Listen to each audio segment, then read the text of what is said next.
യേശുവിൽ ഏറ്റവും സ്നേഹമുള്ളവരെ, നമ്മുടെ ദേവാലയ സെമിത്തേരിയിൽ നമ്മൾ പോകാറുണ്ട്.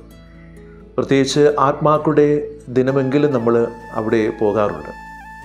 നമ്മളും ഒരിക്കൽ അവിടേക്ക് പോകേണ്ടവരാണ്.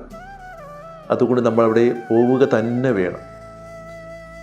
നമ്മുടെ പ്രിയപ്പെട്ടവർ അന്ത്യവിശ്രമം കൊള്ളുന്ന ഈ കല്ലറയുടെ മുകളിൽ അവരുടെ പേരും അവരുടെ ജനിച്ച വർഷവും മരിച്ച വർഷവും ഒക്കെ കുറിക്കാറുണ്ട്.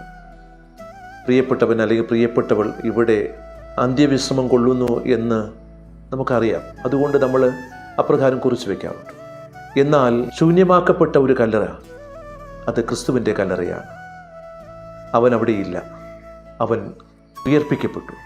ഈ ക്രിസ്തു നൽകുന്ന പാഠമെന്ന് പറയുന്നത്, ദുഃഖവെള്ളിക്കും ദുഃഖശനിക്കും മുകളിൽ നമുക്കൊരു ഈസ്റ്റർ ഉണ്ട്. ജീവിതത്തിൽ നമുക്ക് ദുഃഖവെള്ളിയാഴ്ചകളും ദുഃഖശനികളും ധാരാളമായിട്ട് കടന്നു വരാറുണ്ട്. ജീവിത പ്രശ്നങ്ങളിലും ജീവിത പ്രതിസന്ധികളും ജീവിത ദുഃഖങ്ങളുമൊക്കെ നമ്മെ നിരാശപ്പെടുത്തുമ്പോൾ, നമ്മെ തളർത്തുമ്പോൾ നമ്മൾ നോക്കേണ്ടത് ശൂന്യമാക്കപ്പെട്ട ക്രിസ്തുവിൻ്റെ കല്ലറയാണ്. അത് നൽകുന്ന പാഠം, ഈ ദുഃഖവെള്ളിക്കും ദുഃഖശനിക്കും മുകളിൽ നമുക്കൊരു ഈസ്റ്റർ ഉണ്ട് എന്ന സന്ദേശമാണ്.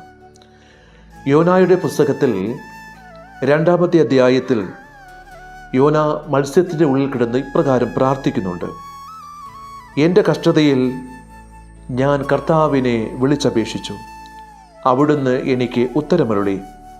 പാതാളത്തിൻ്റെ ഉദരത്തിൽ നിന്ന് ഞാൻ നിലവിളിച്ചു, അവിടുന്ന് എൻ്റെ നിലവിളി കേട്ടു.